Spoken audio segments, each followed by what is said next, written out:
Ndabaramukije abandi ndabahaye mwiriwe bivanye n'aho muherereye. Ndi n'iteka n'umunezero ntangere byo gusubira kubana namwe mwe banywanyi mukurikira iyi mboneshakure yacu ari nayo yanyu Shiramatsiko TV. Ni imboneshakure imwe rudende idushikiriza inkuru n'ibiganiro utaronka ahandi.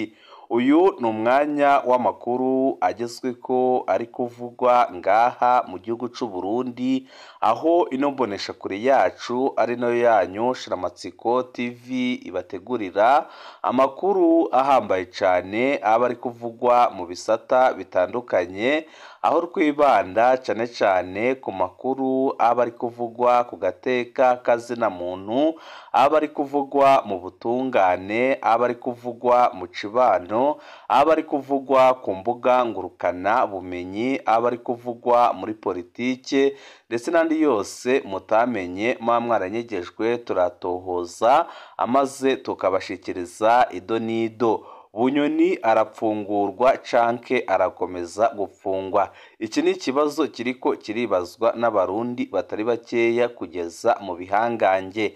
Amakuru adushikira aremeza ko Perezida Evariste Ndayishimiye aherutse kugirana inama n'ibihangange by'abajenerali bahoze muri CNDD FDD, bakaba barakoreye inama ku rugo rwa Perezida Evariste Ndayishimiye ubwiwe. Amakuru adushikira nuko Perezida Evariste Ndayishimiye yabasabye ko bakongera gushira hamwe ndetse bagatahiriza umugozi umwe nk'uko baje ku butegetsi bimeze.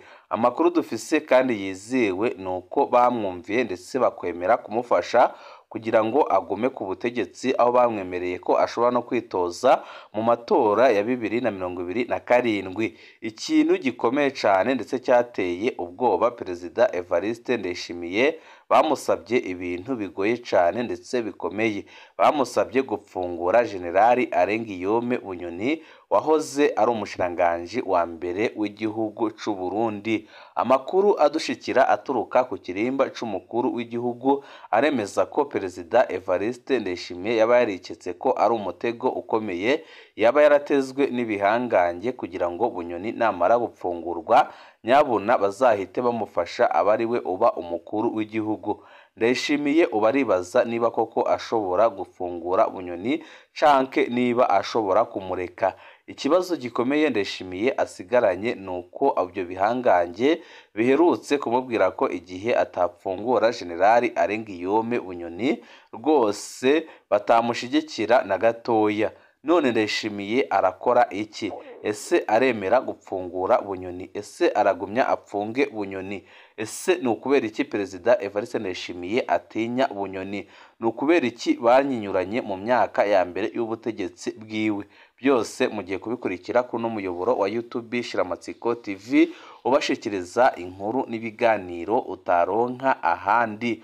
Umuzo matate ya Perezida Ndayishimiye na General Bunyoni niwo dushaka kugarukaho kugira ngo tumenye impamvu abajenerali bariko barahatira Ndayishimiye gukura Bunyoni mu ibohero.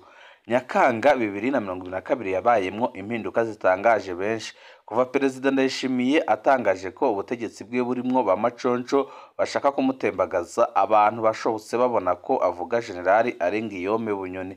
Benshi bagiye gutangara ibogozwa rya Generali Bunyoni ribereye rimwe n'irya Generali Gabriel Nizigama batazira Tibia co kimwe na Generali Etienne Nakarutimana batazira Steve.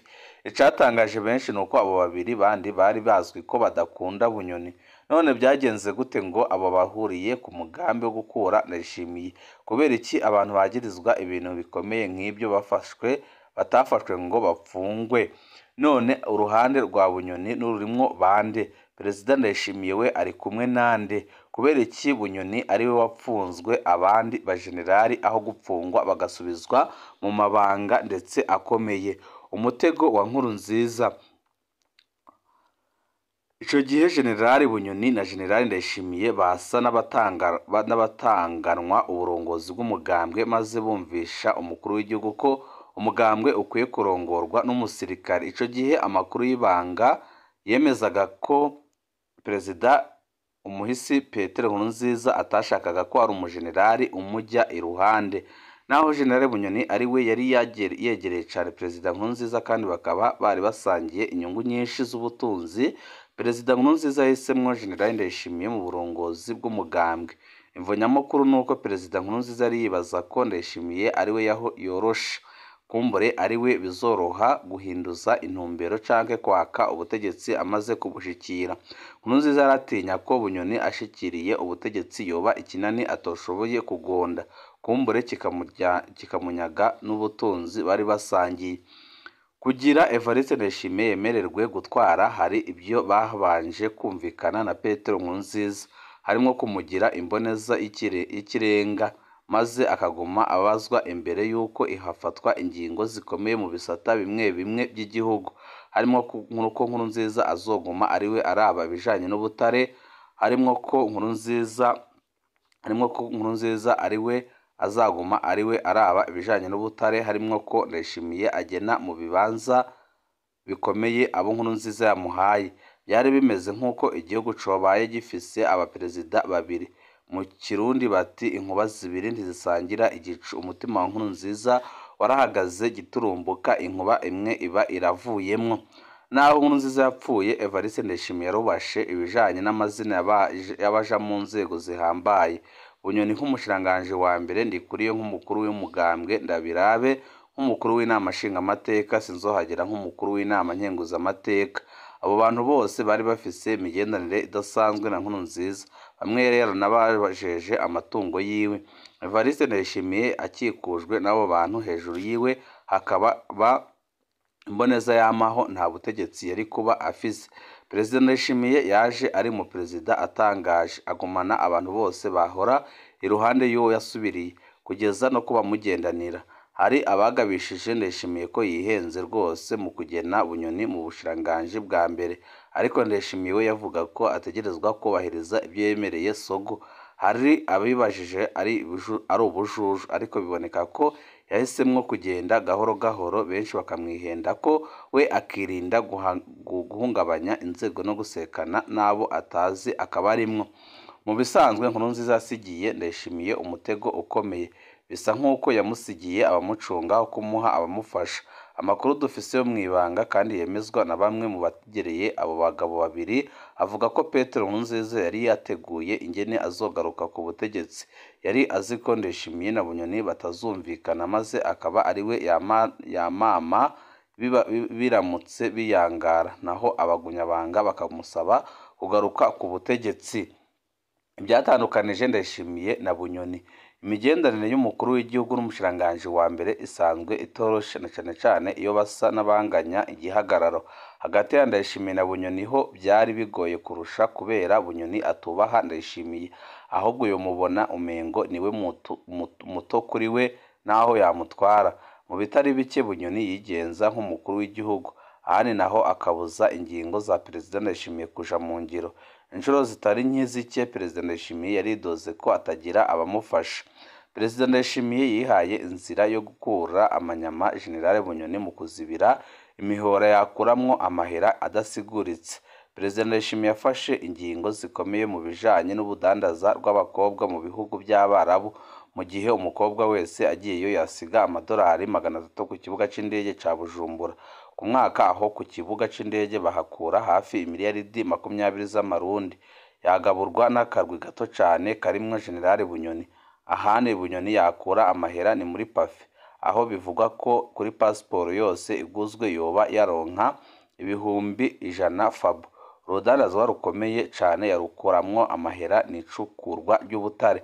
Perezida Ndayishimiye we nyine yivugiye ko hari abategetsi bari bagitaniye amasezerano mu kinyegero n'amasosiyete yimba ubutare, maze leta bakayiha amasezerano atariyo igice kinini c'amafaranga ava mu butare akagaburwa n'akarwi gatoya.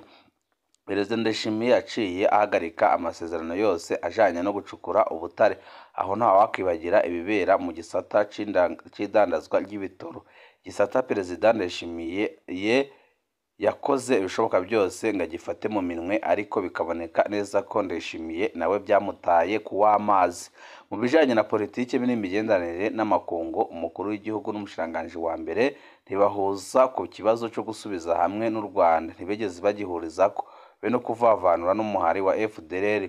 Mu gihe Perezida Ndayishimiye yifuzaga kuvavanura gukora ibishoboka byose ngo ahure n'u Rwanda, Bunyoni yarayitambitse, ariko mu nyuma byarabonetse ko ari bwa bujanja n'ubuswahili bwa Ndayishimiye, kuko Bunyoni anapfunzwe ahubwo nyabuna Ndayishimiye yaciye apfunga imipaka kugeza n'uyu munsi. Ndayishimiye yisanze ariko agwana n'umurwi wa Nkurunziza wose.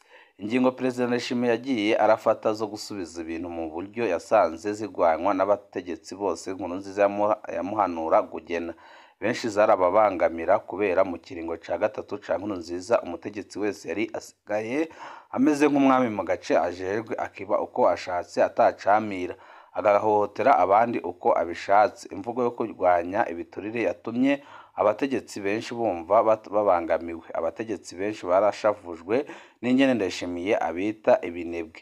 Ibintu byagiye kunyuka. Perezida Ndayishimiye yivugiye ko mu bahanura harimwo Olivier Buyoya, umuhungu wa Perezida Buyoya. Amasoko yacu yerekana ko bano bategetsi bose bagiye inama yo gutembagaza Perezida Ndayishimiye babanje kumwankisha. Abanyagihugu muri iyo ntumbero bumvikana kubuza ishirwa mu ngiro ry'ingingo z'umukuru w'igihugu kugira abarundi bose batahure ko ataco ashoboye, ko yishinga kuvuga gusa ariko ataco akora, kubuza abarundi kuronka ibintu byankenerwa kugira ishavu riduge mu banyagihugu, igitoro, isukari, ifumbire, inzoga, ibifungurwa n'ibindi, kubuza ishirwa mu ngiro ry'umugambi wo kugabanya ubusumbasumbane mw'imishahara y'abakozi ba leta kugira biduze ishavu mu bakozi, kubandanya ibyo kunyuruza abantu kugira biboneke ko atacu Ndayishimiye yahinduye mu bijanye n'agateka kazina muntu. N'uyu munsi biracyakorwa. Biraboneka neza ko naho Bunyoni yakuwe agapfungwa akanyagwa mu matungo ye yose, ariko n'ubundi ingorane abarundi bo bakomeje kuzigumamo. Mu ntumbero yo kwiha ingufu ako karwi kumvikanye kugwiza imbonerakure, kongereza inyigisho z'urwango no kuziha imyemerezo ya gisirikare. Imbonerakure nizo zikoreshejwe mu kunumya abandi bagumyabanga batokwemera umugambi wo gukombora Ndayishimiye. Aha icahindutse gikomeye nuko kera imbonerakure zayoboka umukuru w'igihugu Petero Nkurunziza, ariko ubu ziyoboka umunyamabanga mukuru w'umugambwe Reverien Ndikuriyo. Amasoko yacu avuga ko Ndayishimiye yumiwe asanze Bunyoni afatanije n'abandi benshi mu butegetsi, harimwo n'abo yari azi ko badacana uwaka na Bunyoni. Mu ndongozi z'umugambwe CFD ni bake batari muri uwo mugambi wa Bunyoni. Ni nayo mpamvu bamwe barungitswe mu nama nshingamateka ya Afurika y'ubuseruko kugira bigizwe kure, binatume haba amatora mashasha y'indongozi. Reverien Ndikuriyo avuga ko yoba yari afise uruhara rukomeye mu mugambi wa Bunyoni. Ni nawe yoba yaronka amakuru atari make y'inzego z'iperereza, agaheza akaburira abari mu wa mugambi ngo bahinyanyure ibyo bateguye, akongera akabuza ko amakuru amwamwe ashikira umukuru w'igihugu. Muri leta hari abashiranganje bari bajejwe kunaniza ingingo z'umukuru w'igihugu, benshi bari bamushikiranganje bari basanzwe muri leta ya Nkurunziza. Abarongoye inama nshingamateka na nkenguzamateka nabo nyine baravugwa ko bari inyuma ya General Bunyoni. Abayobozi bishikira mu biro y'umukuru w'igihugu bajejwe ibibazo bya gisivile bene gisirikare nabo bavugwa ko bari inyuma ya General Bunyoni. Inzego z'iperereza nazo nyine ziravugwa muri uwo mugambi. Pascal Nyabenda yahoze arongoye inama nshingamateka nawe nyine aravugwa muri uwo murwi wari kumwe na Bunyoni. Hari n'abandi benshi bari bakomeye kuri Nkurunziza bavugwa muri uwo mugambi, bavugagwa muri uwo mugambi wo gutembagaza Ndayishimiye. Mu ncamake Perezida Ndayishimiye yisanze ariko aragwana n'abo Nkurunziza yamusigiye bose. Bunyoni yasa n'uwamaze kwigarurira inzego zose, kiretse bakeya basa n'abababaye ibirumira habiri. Muri abo haravugwa General Gervais Ndirakobuca witigeze ahemukira Ndayishimiye, yoba ari General Prime Niyongabo arongoye igisirikare. Kuba Perezida Ndayishimiye yaragumanye igisirikare nibyo byamuhaye ingufu. Uretse General Niyongabo hari abasirikare babiri bafashije cyane Perezida Ndayishimiye mu bijanye n'iperereza, Colonel Aloys Nisindayihebura na Colonel Ernest Musaba. Mu mugambwe naho Perezida Ndayishimiye yoba yafashijwe na Honorable Lazare Mvuyekure.